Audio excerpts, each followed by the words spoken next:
At my own family table, my daughter-in-law demanded a bigger share of my estate. When I refused, she smiled and said Markus would never call me Grandma again. My son sat beside her, completely silent. So I gave one calm answer, and starting the next morning, every account, every key, and every privilege began to change. Lesson learned: never reward disrespect with your resources. Chloe did not raise her voice at first. That was what made it worse.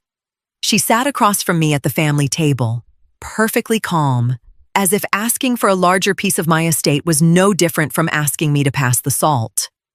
Then she looked me straight in the eye. "Refuse," Chloe said. "And Markus will not call you Grandma anymore." My son, David, sat there silent, pushing peas around his plate. He did not look up. He did not defend me. That heavy silence told me everything about my future in this house. I am 60 years old, a widow for 5 years. When David and Chloe struggled with rent last year, I invited them into my home. I thought we were a real family indeed. Instead, I became a convenient source of free childcare and utility payments. Tonight, the entitlement finally breached the surface. Chloe wanted me to sign over a bigger share of my estate, 30% of my retirement savings now, plus a written promise that David would receive the house later. She claimed it was only fair because they needed money for Markus's private school fund. But the paper she pushed toward me was not just about school. It was about my savings now and my house later. When I gently suggested we discuss it later, she delivered her threat. I looked at sweet Markus, playing quietly in the living room. Then I looked back at Chloe. Her posture was rigid, expecting me to crumble, to cry, or to beg. She foolishly assumed my love for my grandson would easily override my common sense. I slowly set my fork down. The metal clinked loudly against the ceramic plate. I wiped my mouth with a napkin, folded it neatly, and carefully placed it back on the wooden table. "No," I said quietly. Chloe blinked, her confident smile faltering. "Excuse me?" she asked. "The answer is no," I repeated, my voice steady. "And since Markus is being used as a price tag, starting tomorrow, every account, every key, and every privilege in this house begins to change." I stood up and walked away. Her face went entirely pale. She had prepared for a fight, an emotional breakdown, or a lengthy debate. She had certainly not prepared for a simple refusal. As I walked upstairs, I knew things had to change immediately. I would not live as a hostage in my own home tomorrow. The real adjustments would begin right with the morning routine. The next morning began differently. I usually woke up early, brewed coffee, and cooked a hot breakfast for everyone. Today, that old habit was officially finished completely. I walked into the kitchen at 7. David and Chloe were still upstairs. Instead of making pancakes, I prepared a single bowl of oatmeal for myself. I ate it in total silence. Then, I washed my own bowl, dried it, and put it away. I poured the remaining coffee into a thermos, took it into my reading room, and firmly shut the wooden door. At 8, I heard footsteps. Chloe rushed down the stairs, her heels clicking loudly against the hardwood floor. She expected the scent of fresh coffee. She found an empty, cold kitchen instead. "Mom," she called out, loudly opening cabinets. "Where is breakfast? David is running late for his morning meeting." I did not answer. I simply flipped the page and kept reading my book. 10 minutes later, David knocked on my door. He looked confused, his tie hanging loosely around his neck. "Mom, is everything okay?" Chloe said, "There is no food ready for us today." I looked up from my novel and gave him a polite smile. "I am perfectly fine, David." I decided I will only be cooking for myself from now on. You are adults. He blinked, clearly not understanding the shift. But you always make breakfast, he muttered. It is just easier for us. I nodded calmly, taking a slow sip from my warm coffee thermos. It was easier for you, I agreed, but it is no longer easier for me. There are eggs in the fridge. He stood there, completely lost, before slowly closing the door again. Chloe could complain all she wanted. I held the keys to this house, and I was completely done playing the maid. What would she do when the grocery trip happened later today? Every Saturday. Chloe and I went to the supermarket. I usually pushed the cart while she tossed in premium items, expecting me to pay for everything entirely. Today, I grabbed a small basket just for myself. Chloe looked confused but grabbed a large cart. She filled it with expensive organic meats, artisan cheeses, and imported snacks for her friends. When we reached the checkout lane, she naturally stepped back, waiting for me to step forward with my credit card. I placed my basket on the belt and handed the cashier cash. That will be $20. The cashier said. I paid, bagged my few items, and stepped aside. Chloe stared at me, her arms crossed, waiting for me to cover her overflowing cart. Mom, aren't you paying for the rest? She asked, her voice tinged with annoyance. I left my wallet at home because you always handle the weekly groceries for the whole family here. I looked at her, my expression completely neutral. I am only paying for my own items from now on. You and David will need to cover your own food expenses moving forward. The cashier awkwardly waited. The line behind us started to grow longer. Chloe's face turned bright red as people began to stare at her. She hastily pulled out her hidden debit card. I thought you said you left your wallet at home, I pointed out softly. She did not answer, forcefully swiping her card and glaring at the machine as it processed the payment. On the drive home, the silence in the car was incredibly thick. She was fuming, but she had no ground to stand on. I had not argued. I had simply stopped paying. Taking away the financial cushion was the first step in reclaiming my territory. She thought she could control my estate, but she would soon realize she could not even use my rooms. Chloe worked from home and had slowly taken over the sunroom. My sewing machines were pushed into a corner so she could set up her large desk. I loved that sunroom. It had the best morning light. After the grocery incident, I decided I wanted my space back. I did not ask for permission. I simply took direct action. While Chloe and David were out with Markus on Sunday afternoon, I moved her desk out into the hallway. I carefully placed her computer and files on top of the wooden surface. Then, I moved my sewing machines back to their rightful place by the window. I wiped down the glass and watered my plants, feeling a deep sense of peace return to me. To ensure my boundary was respected, I retrieved my toolbox. I removed the old doorknob and installed a new one with a sturdy lock. I placed the only key in my pocket. When they returned, Chloe walked upstairs and immediately froze. "What is my desk doing in the hallway?" she yelled, rushing to the sunroom door. She turned the knob, but it was locked. I stepped out of my bedroom, holding a cup of tea. "I need my sewing room back," I said calmly. "You can set up your home office in your own bedroom instead." "You cannot just lock me out," she argued, her voice echoing down the hall. "I need that space for my meetings. It is the only room with a perfectly clean background view." "It is my house, Chloe," I replied smoothly. "You will have to make do with your room."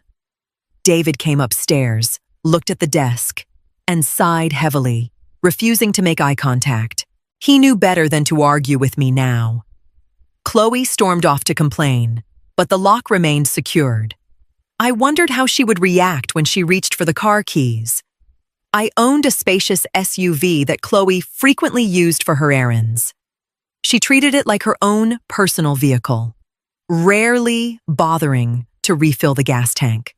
On Wednesday, she had planned a road trip with her friends. She assumed she would take my SUV because it was much larger than David's small sedan. She had not asked me. That morning, I woke up early, packed a small overnight bag, and walked out to the garage. I got into my SUV, started the engine, and backed out of the long driveway. I decided to visit my sister in the next state for a couple of days. Before leaving the city limits, I stopped at a diner and ordered a peaceful, warm breakfast meal. At 9 o'clock, my phone started ringing endlessly. It was Chloe. I let it go to voicemail twice before finally answering. "Where is the SUV?" she demanded frantically through the phone speaker. "I am driving it," I said lightly, taking a sip of my fresh orange juice. "I am visiting Aunt Martha for the weekend. I will be back on Sunday afternoon. Have fun." "But my friends are arriving in an hour," she shrieked.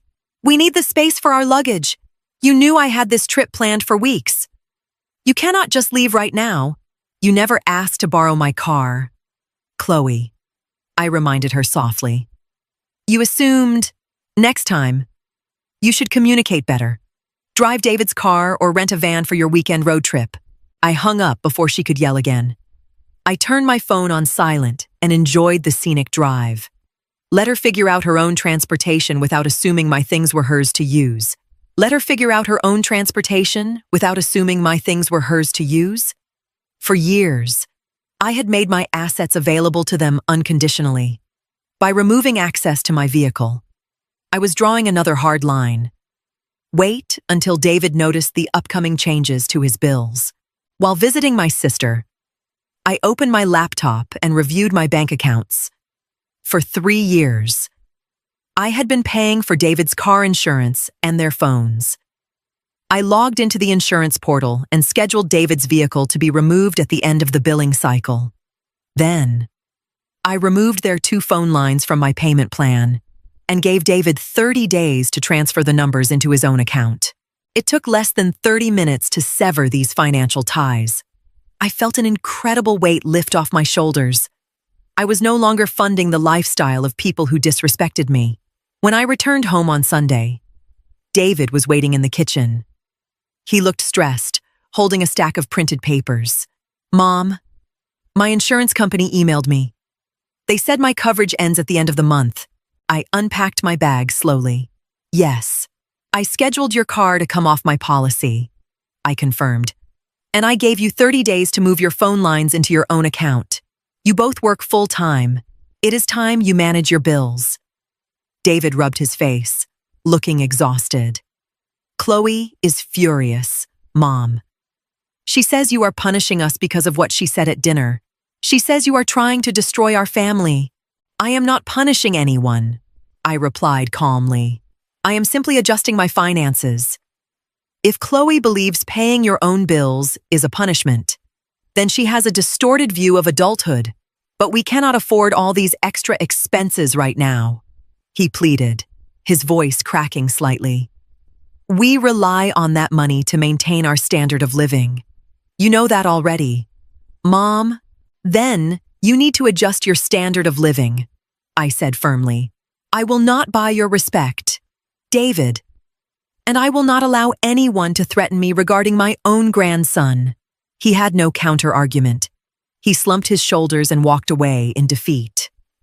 The reality of their financial independence was setting in. Next, they would have to face the dinner party consequences. A week later, Chloe invited her friends over for a lavish dinner party. She expected me to stay in the kitchen, cooking and serving her esteemed guests. Instead of wearing an apron, I put on a nice dress and my favorite pearl necklace. I packed a small tote bag with a book and the expensive wine I had purchased. When Chloe walked into the kitchen and saw me dressed to leave, her jaw dropped. "Where are you going?" "My guest will be here in 20 minutes. The roast is not done."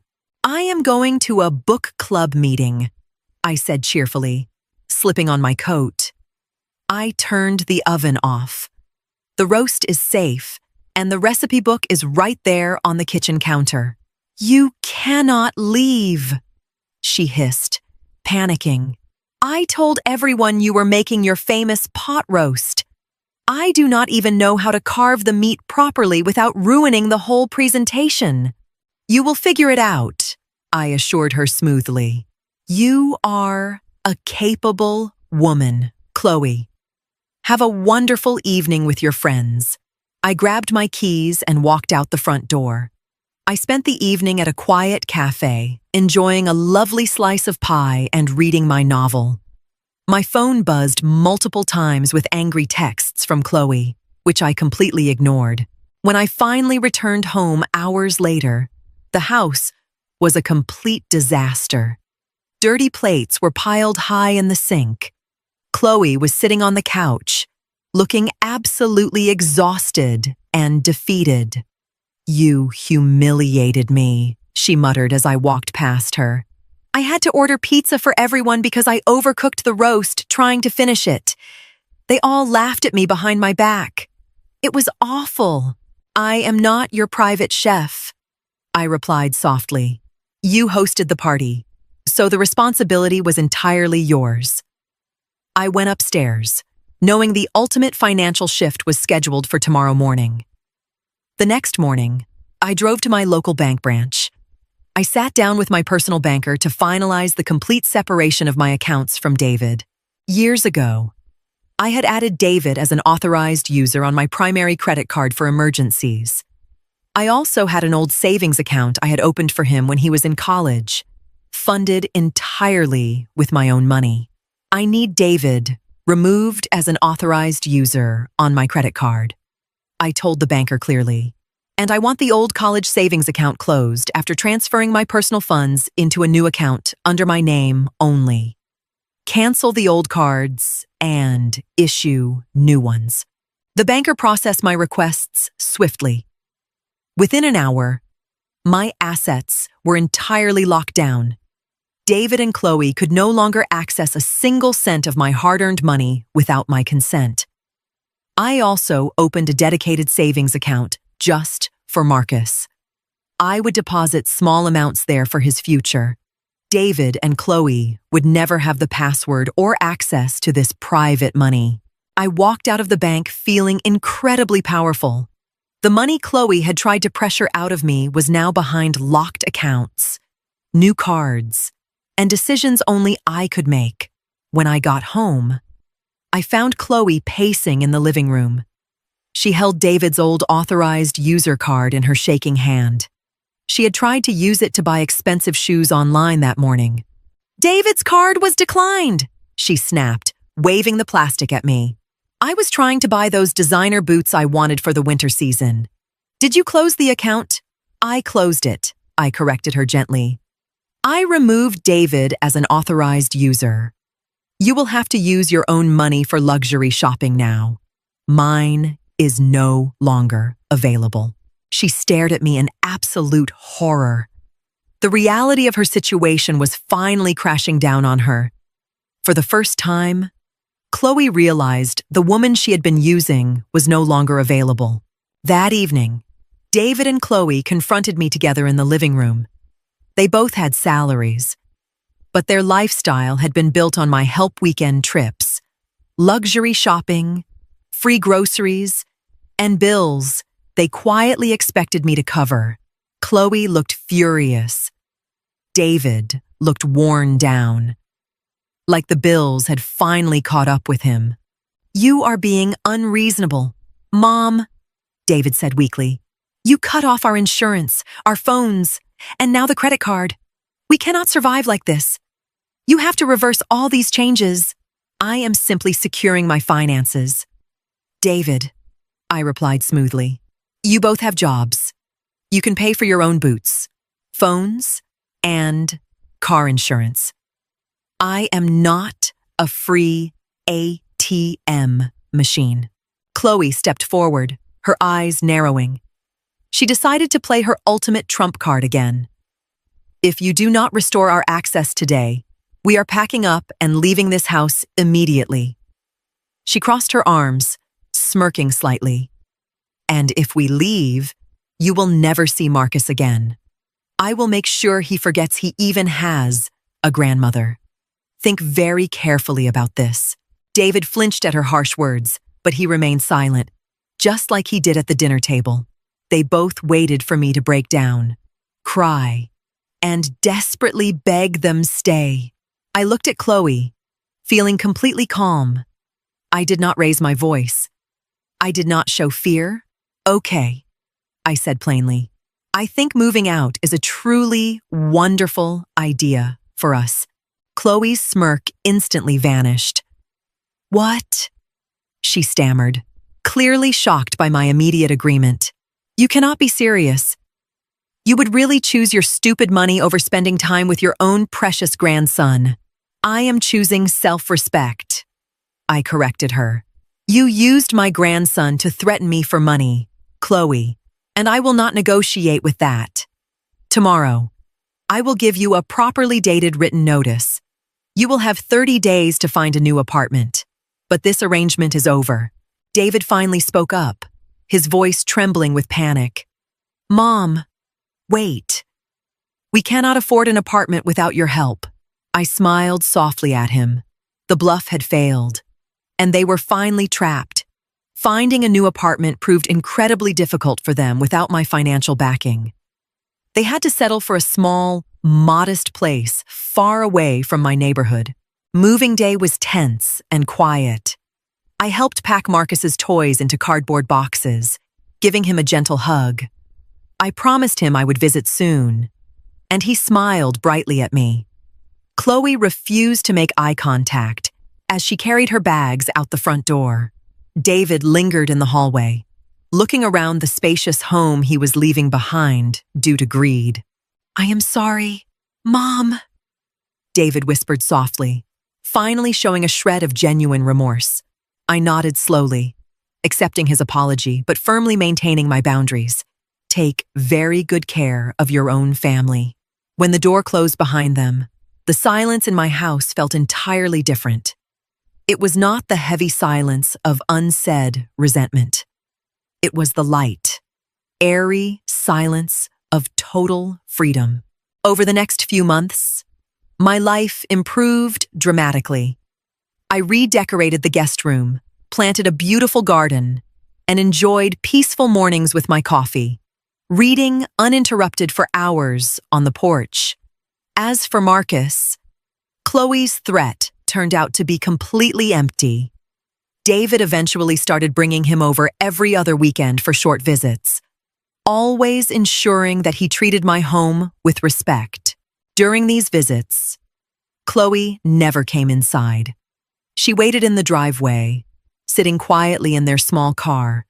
She had learned the hard way that she had no power in my domain. I did not need a lawyer, a courtroom, or a dramatic confrontation to win. I simply used my own resources, locked my doors, and stopped rewarding terrible behavior with my hard-earned money. My daily life is peaceful now. I learned that peace does not come from begging people to respect you. Sometimes, it begins the moment you stop paying for their disrespect. In the end, I did not lose my family. I simply stopped paying the price for being disrespected.